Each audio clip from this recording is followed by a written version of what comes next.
जब भी आप किसी यूपीआई प्लेटफॉर्म से आप कोई ट्रांजैक्शन करते हैं, कोई पैसे का लेन-देन करते हैं, तो एक यूटीआर नंबर जनरेट होता है और एक ट्रांजैक्शन आईडी भी जनरेट होता है। और जस्ट यूटीआर के सामने, ट्रांजैक्शन आईडी के सामने एक कॉपी का एक बटन रहता है। मतलब जो भी यूटीआर नंबर है या फिर जो भी ट्रांजैक्शन आईडी है उसको कॉपी कर लो एक ही क्लिक पे। अगर आप पे फ़ोन यूज़ करते हैं ना, पे फ़ोन से आप पैसे का लेन-देन करते हैं तो यहाँ पे देख सकते हैं। ये आप ज़रूर देखे होंगे। कॉपी का एक बटन है, जैसे ही उस बटन पे क्लिक करते हैं ना, आपके कीवर्ड पे जो ट्रांजैक्शन आईडी, जो यूटीआर नंबर है वो आपके कीवर्ड पे कॉपी हो जाता है। तो बगल में भी देख सकते हैं, गूगल पे अगर आप यूज़ करते हैं वहाँ पे भी आपका ट्रांजैक्शन आईडी और यहाँ पे यूटीआर नंबर कॉपी का एक ऑप्शन है, कॉपी वहाँ पे हो जाता है। तो आखिर यूटीआर नंबर ट्रांजैक्शन आईडी को कॉपी करने का यहाँ पे ऑप्शन दे रहा है, तो कहीं ना कहीं इसको यूजेज करने का भी यहाँ पे ऑप्शन दिया होगा। अगर आप इंटरनेट पे गूगल पे कहीं भी सर्च करते हैं ना, UTR number transaction ID usages and different, मतलब ये दोनों में अंतर क्या है, यूटीआर नंबर ट्रांजैक्शन आईडी में अंतर क्या है, तो आपको उदाहरण इस संदर्भ में आपको कहीं भी जानकारी नहीं मिलेगा। केवल यहीं आपको देखने को मिल जाएगा ना कि जब भी कोई ऑनलाइन ट्रांजैक्शन करता है तो उसको एक यूटीआर नंबर जनरेट होता है, जो कि लेन देन का एक पहचान होता है और दोनों खाताधारक के मिनी स्टेटमेंट पे यह यूटीआर नंबर पेस्ट रहता है, प्रिंट रहता है। केवल यहीं आपको देखने को मिलेगा। आप कहीं भी सर्च कर लो, गूगल कर लो, यूट्यूब कर लो, कहीं भी आप सर्च कर लो, इससे ज़्यादा आपको जानकारी नहीं मिलेगा। आखिर जब भी हम कोई ऑनलाइन ट्रांजैक्शन करते हैं, पैसा का लेन देन करते हैं, तो एक यूटीआर नंबर जनरेट होता है और एक ट्रांजैक्शन आईडी जनरेट होती है। आखिर ये चीज़ें क्यों दिया है, आखिर transaction ID and UTR number में अंतर क्या है, हम इसको कहाँ यूज कर सकते हैं, कैसे हम इसका स्टेटस चेक कर सकते हैं, हमने गाइज एआई यानी आर्टिफिशियल इंटेलिजेंस से भी हमने हेल्प लिया है इस क्यूरी को सॉल्व करने के लिए। वीडियो शुरू करने से पहले गाइज मैं आपको बता दूं कि यहाँ पे मैं यूटीआर नंबर को बार बार प्रेजेंट कर रहा हूँ। अगर आप पे फोन यूज करते हैं ना, पे फोन से आप पैसा का लेन देन करते हैं, तो वहाँ पे आपको साफ साफ लिखा होगा यूटीआर नंबर, 11 से 12 डिजिट का यूटीआर नंबर होगा। लेकिन अगर आप वहीं गूगल पे या फिर पेटीएम यूज करते हैं तो यहाँ पे आपको यूटीआर नंबर नहीं लिखता है, वहाँ पे आपको यूपीआई रेफरेंस नंबर लिखता है। अब आपको यूटीआर नंबर कैसे पहचानना है, किसी भी आप यूपीआई प्लेटफॉर्म से आप पेमेंट करते हैं, पैसे का लेन देन करते हैं, ट्रांजैक्शन करते हैं, वहाँ पे आपको जो यूटीआर नंबर होगा ना, बिल्कुल ही नंबरिक होगा, बिल्कुल ही यूनिक होगा, 11 डिजिट से लेकर 12 डिजिट के बीच में ही होगा। वहीं आपका ट्रांजैक्शन आईडी होगा, बिल्कुल ही वो जटिल होगा, जैसे कि अल्फ़ाबेटिक इस तरीके का होगा। लेकिन जो यूटीआर नंबर होता है वो बिल्कुल ही यहाँ पे आपको नंबरिक रहता है, यूनिक होता है, 11 डिजिट से लेकर 12 डिजिट का होता है। जहाँ पे ऑनलाइन ट्रांजैक्शन की बात आती है ना, वहाँ पे यूटीआर नंबर से शुरुआत होती है। कोई भी शख्स अपने अकाउंट से ऑनलाइन ट्रांजैक्शन करता है, ऑनलाइन पैसा का लेन देन करता है, उसको 100% यूटीआर नंबर जरूर मिलेगा, उसको एक यूटीआर नंबर मिलेगा। भले ही वो ऑनलाइन फ्लिपकार्ट, अमेजन से कोई सामान परचेज कर रहा है और वो अपने बैंक से ऑनलाइन ट्रांजैक्शन कर रहा है, ऑनलाइन पैसा कटवा रहा है, उसको वहाँ पे यूटीआर नंबर जरूर मिलेगा। भले ही वो इंश्योरेंस कंपनी में किसी को बीमाधारक को वो अपना प्रीमियम पे कर रहा है, उसको यूटीआर नंबर जरूर मिलेगा। भले ही वो कोई टेलीकॉम कंपनी का मोबाइल रिचार्ज ही क्यों नहीं कर रहा हो, उसको यूटीआर नंबर जरूर मिलेगा। भले ही आप किसी बैंक से लोन ही क्यों नहीं ले रहे हो, आपको यूटीआर नंबर जरूर मिलेगा। भले ही आप पैसा को ले रहे हो, आप पैसा को ले रहे हो, आप पैसा को ले रहे हो, तो आपको एक यूटीआर नंबर मिल रहा है। तो आखिर ये बैंक में यूटीआर नंबर का क्या रोल है, UTR number and transaction ID में क्या डिफरेंट है, UTR number and transaction ID में क्या डिफरेंट है, ये दोनों चीज़ें क्या है। अब मैं आपको थोड़ा सा प्रूफ करा दे रहा हूँ। यहाँ पे देखिए, बगल में मेरे पास किसी ने पे फ़ोन से पैसा भेजा है 400 रुपया। उन्होंने पे फ़ोन से मेरे को 400 रुपये मेरे पास भेजे हैं और स्क्रीनशॉट मेरे पास भेजे हैं, जिसमें UTR number and transaction ID मेरे पास भेजे हैं स्क्रीनशॉट करके। उसका ट्रांजैक्शन आईडी और यहाँ पे जो यूटीआर नंबर है वो देख सकते हैं, और मेरे पास जो पैसा यहाँ पे लैंड हुआ है, जो रिसीव हुआ है, उसका transaction ID and UTR number. UTR number जो भी जनरेट हुआ है वो बैंक का लोगो एक दिखा रहा है और उसके सामने यूटीआर नंबर दिखा रहा है। इसमें भी तो वो अपना जो फेडरल बैंक से पैसा सेंड किए हैं, फेडरल बैंक से पैसा कटवा के मेरे पास भेजे हैं, ठीक है। तो उनका जो फेडरल बैंक से जो पैसा का निकला है ना, वहाँ पे फेडरल बैंक का एक लोगो दिखा रहा है और उसके सामने यूटीआर नंबर दिखा रहा है। उसके सामने कॉपी का एक ऑप्शन दिया गया है, जिस पे आप क्लिक करेंगे तो आपका जो यूटीआर नंबर है वो ना ऑटोमेटिक कॉपी हो जाएगा, ठीक है। और बगल में देखिएगा, ये मेरा फ़ोन है, मेरे पास पैसा आया हुआ है, मेरा ये पेटीएम पेमेंट बैंक का लोगो दिखा रहा है। जहाँ पे यूटीआर नंबर दिखा रहा है उसके पहले पेटीएम पेमेंट बैंक का एक लोगो दिखा रहा है। इसका मतलब ये हुआ कि मेरे पेटीएम पेमेंट बैंक में जो पैसा है वो लैंड हुआ है, ठीक है, रिसीव हुआ है, ठीक है। और उसका यूटीआर नंबर भी आप मैच करा सकते हैं, दोनों का यूटीआर नंबर बिल्कुल ही सेम है। ट्रांजैक्शन आईडी भी आप ऊपर देख सकते हैं, वो भी बिल्कुल ही सेम है। तो ये चीज़ें तो आप गूगल भी सर्च करेंगे ना तो वो आपको बता देगा। यहाँ पे देखिए, अब मैं अपना बैंक का पासबुक यहाँ पे उठा रहा हूँ, यहाँ पे देखिए हमने गाइज एक पेटीएम पेमेंट बैंक से यहाँ पे हमने 500 रुपये भेजता हूँ एसबीआई बैंक के खाता में। यहाँ पे देखिएगा, इसके माध्यम से मैं 500 रुपये भेजता हूँ एक एसबीआई बैंक के खाताधारक के पास। ऐसे ही मैं पेटीएम से यहाँ पे पैसा ट्रांजेक्शन करूँगा, जैसे पैसा को भेजूंगा, देखो यहाँ पे यूटीआर नंबर मिल गया है। अब यहाँ पे मैं क्या करता हूँ, एसबीआई बैंक का जो पासबुक है, जो मिनी स्टेटमेंट है, देखिए हमने पेटीएम पेमेंट बैंक से 500 रुपये भेजा है, उसका डेट यहाँ पे दिखा रहा है। अब मैं अपना जो मिनी स्टेटमेंट निकालूंगा ना, वहाँ पे उसका विवरण देखूंगा।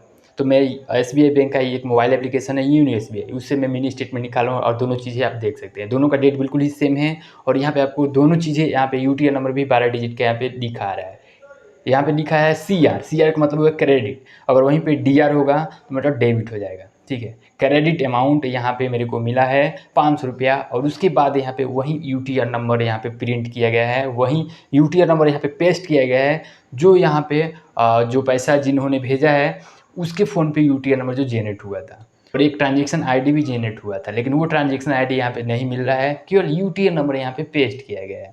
ट्रांजेक्शन का मतलब हुआ लेन देन, लेन देन का मतलब हुआ आप अपने खाता से कोई पैसा कटवा के किसी के पास भेजते हैं, या फिर किसी अदर अकाउंट से अपने अकाउंट में पैसा लेते हैं, उसको ट्रांजेक्शन बोलेंगे, लेन देन बोलेंगे। अगर आप किसी भी यूपीआई ऐप से आप ऑनलाइन ट्रांजेक्शन करते हैं, पैसा भेजते हैं या फिर पैसा मंगाते हैं, तो वहाँ पे आपको एक यूटीआर नंबर मिलेगा, वही यूटीआर नंबर उसमें रहेगा जो सेंडर के पास रहेगा, और दोनों जो यूटीआर नंबर है बिल्कुल ही मैच करेगा दोनों के बैंक पासबुक रिकॉर्ड में। तो यूटीआर नंबर और ट्रांजेक्शन आईडी में क्या डिफरेंट है, वहीं पेटीएम है वहाँ पे यूपीआई रेफरेंस नंबर लिखता है, कोई अगर आपके पास कोई बल्क एसएमएस भी आ रहा है ना, वहाँ पे भी आपको यूपीआई रेफरेंस नंबर ही देगा, जो कि एक्चुअली में वो 12 डिजिट या फिर 11 डिजिट का जो नंबर रहेगा ना, वो एक यूटीआर नंबर रहेगा, यूनिक ट्रांजेक्शन रेफरेंस नंबर। अब यहाँ पे देखिएगा, पेटीएम पेमेंट बैंक से जो पैसा निकल के एसबीआई बैंक के खाता में यहाँ पे पैसा रिसीव हुआ था, उस रिसीवर के बैंक पासबुक के रिकॉर्ड में वही यूटीआर नंबर है, ठीक है। जब भी आप पासबुक को प्रिंट कराएंगे, वहाँ पे आपको एक विवरण दिया जाएगा, कुछ नंबर रहेगा उस ट्रांजेक्शन की पहचान करने के लिए। अभी गाइज मैं आपको आगे दिखाने वाला हूँ यूटीआर नंबर से क्या क्या हो सकता है, ट्रांजेक्शन आईडी से क्या क्या हो सकता है, और ट्रांजेक्शन एंड यूटीआर में क्या भिन्नता है, ये चीज़ें गाइज हम आगे देखेंगे। यहाँ पे वही यूटीआर नंबर यहाँ पे लिख के आ रहा है जो यहाँ पे सेंडर ने अपने पेटीएम पेमेंट बैंक से पैसा भेजा था, तो वही यूटीआर नंबर इस ट्रांजेक्शन जो मिनी स्टेटमेंट है वहाँ पे भी शो कर रहा है। अब मैं क्या करता हूँ, अब सेंडर का मिनी स्टेटमेंट चेक कर रहा हूँ।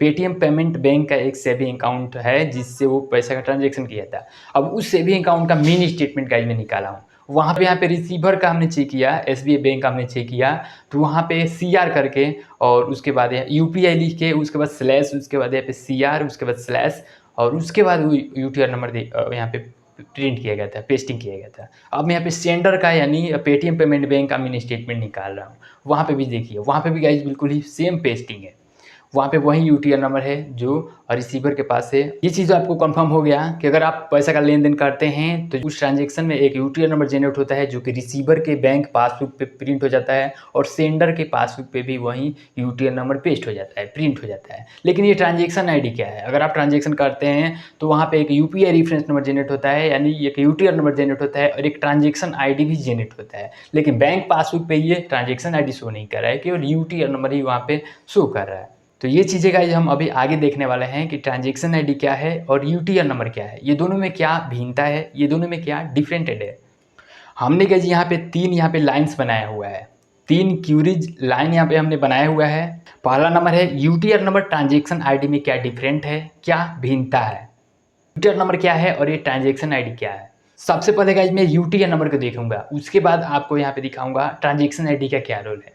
यहाँ पे देखिएगा, एग्जाम्पल के तौर पे मैं दिखा रहा हूँ। अनुराग नाम का एक शख्स है, उसके घर पे शादी पड़ा हुआ है, वो अपने कई सारे दोस्तों से कॉल करके यहाँ पे 5,000 रुपये का डिमांड किया है, बोला है कि मेरे खाते में 5,000 रुपया यहाँ पे डाल दो, मैं बाद में आपको वो पैसा वापस कर दूंगा, चुकता कर दूंगा। कई सारे दोस्तों के पास कॉल किया है, जैसे कि 5, 6, 10 अपने दोस्तों से फ़ोन किया है, जिसमें से 3 ही उसका दोस्त उसके खाते में पैसा डालते हैं 5-5 रुपया। यहाँ पे उसका जो दोस्त थे वो 5-5 रुपये उसके पास डाल दिए थे, ठीक है, उसका काम चल गया। जब पैसा को वापस करने की बारी आई तो अनुराग के मन में यहाँ पे संदेह होने लगा, वापस करने की बात आई तो उसके मन में यहाँ पे संदेह होने लगा। हालांकि यहाँ पे उसका जो दोस्त थे, जो पैसा जिन्होंने भेजा था अनुराग के खाता में, उन्होंने उसका ट्रांजेक्शन यहाँ पे जो डिटेल्स होता है उसको भेजे भी थे, लेकिन फिर भी उसके मन में संदेह हो रहा था, क्योंकि यहाँ पे आप एडिट भी कर सकते हैं जो भी ट्रांजेक्शन आईडी का जो मोबाइल पे स्क्रीनशॉट उठा रहा है। अब वो सोचा कि मैं यहाँ पे इसको चेक करूँगा, अब उसके मन में ये संदेह होने लगा कि यार ये जो ट्रांजेक्शन जो यहाँ पे जो स्लिप है, जो स्क्रीनशॉट है, ये कोई फेक तो नहीं है, कोई किसी ने फेक तो यहाँ पे जनरेट तो नहीं किया है, क्योंकि उसको पैसा रिटर्न करना था, वापस करना था। अपने दोस्तों से ये सवाल तो नहीं पूछ सकता था कि मेरे को लाइव ही दिखाओ, अपना फ़ोन लाओ मेरे को, अब मैं इसको चेक करूँ स्क्रॉल करके क्या एक्चुअली में ये यहाँ पे दिखा रहा है कि नहीं। उसके पास केवल एक स्लिप ही आया था, एक स्क्रीनशॉट ही आया था, इसलिए वो संदेह था और अपने दोस्तों पे बिना मतलब का वो शक नहीं करना चाहता था।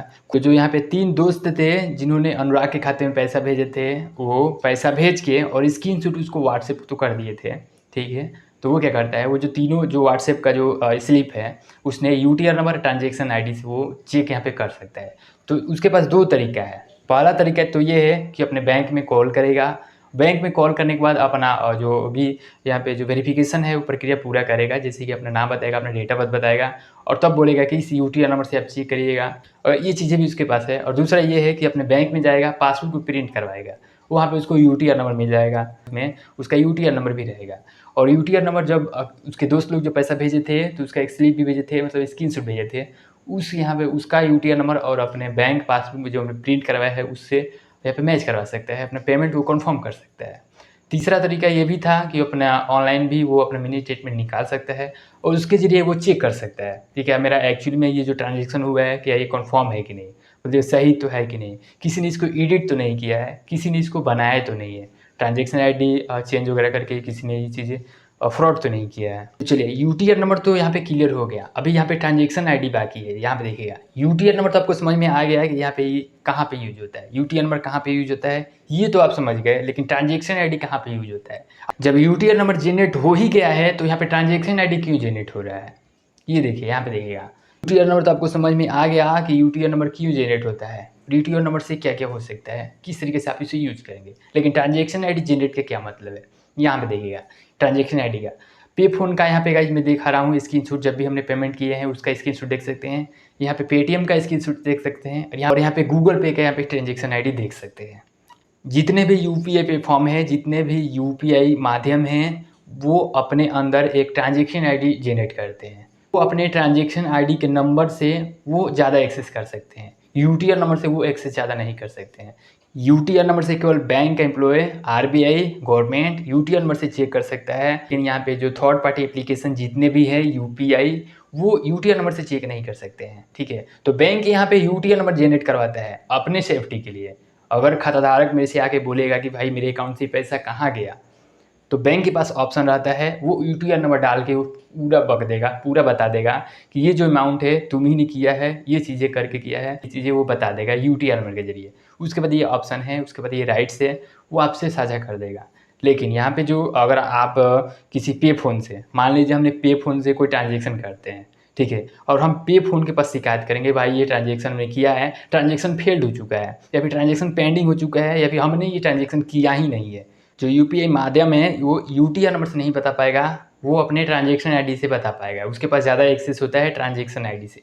तो इसीलिए भाई यहाँ पे देख सकते हैं जो पे फ़ोन है वो अब उसका ट्रांजेक्शन आईडी डिफरेंट है, जो गूगल पे है उसका ट्रांजेक्शन आईडी डिफरेंट है, उसका जो ट्रांजेक्शन आईडी है उसका एग्जाम्पल ही डिफरेंट है, नंबरिक है, अल्फ़ाबेटिक है, और यहाँ पे फ़ोन का अलग है, गूगल पे का अलग है, पेटीएम का अलग है, लेकिन यूटीआर नंबर बिल्कुल ही सेम है। 11 डिजिट का हो सकता है या फिर 12 डिजिट का हो सकता है, बिल्कुल ही नंबरिक है, लेकिन वही ट्रांजेक्शन आईडी बिल्कुल ही डिफरेंट है। गूगल पे में आप देखिएगा बिल्कुल ही यहाँ पे जटिल है।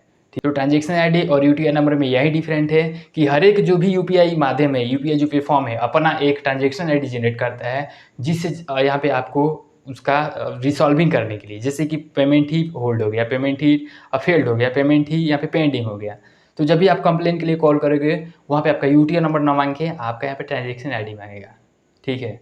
ट्रांजेक्शन आईडी से आपको बताएगा क्योंकि उसके पास वही एक यहाँ पे अपने लिए बनाया है, अपनी सेफ्टी के लिए बनाया है। ट्रांजेक्शन आईडी के माध्यम से पता करेगा कि आपने क्या क्या किया है उस ट्रांजेक्शन आईडी से, और बैंक आपका यूटीआई नंबर से बताएगा कि आपने क्या गलती किया है कि आपके खाते से ये पैसा कटा है, ठीक है। और जो यूपीआई माध्यम है वो आपका ट्रांजेक्शन आईडी से बताएगा। तो ये चीज़ें अंतर है transaction ID and UTR number में। अगर आप कोई ट्रांजेक्शन करते हैं और वो फेल्ड हो जाता है या फिर पेंडिंग हो जाता है तो 2 से 4 मिनट के अंदर वो पैसा रिसीवर के अकाउंट में चला जाता है, तब तो कोई दिक्कत नहीं है। अगर वो 4 से 5 मिनट तक आपका पैसा नहीं जाता है, पेंडिंग रहता है, ट्रांजेक्शन फेल्ड रहता है, तो वो नॉर्मली गाइस सेंडर के पास ही वापस पैसा आता है। 4 मिनट के अंदर अगर जो ट्रांजेक्शन अमाउंट है वो रिसीवर के अकाउंट में चला गया तो यहाँ पे ट्रांजेक्शन सक्सेसफुल हो गया। अगर वहीं 4 मिनट 5 मिनट लेट हो गया तो और पैसा रिसीवर के अकाउंट में लैंड नहीं किया, तो जो अमाउंट है, जो ट्रांजेक्शन अमाउंट है, वो सीधा रिफंड होगा, यहाँ पे सेंडर के अकाउंट में पैसा रिफंड होगा, भले वो 3 दिन में हो या फिर 1 हफ्ता में हो या फिर 5 घंटा में हो। कुछ इस तरीके से होता है। तो ट्रांजेक्शन के लिए आपको घबराने की ज़रूरत नहीं है।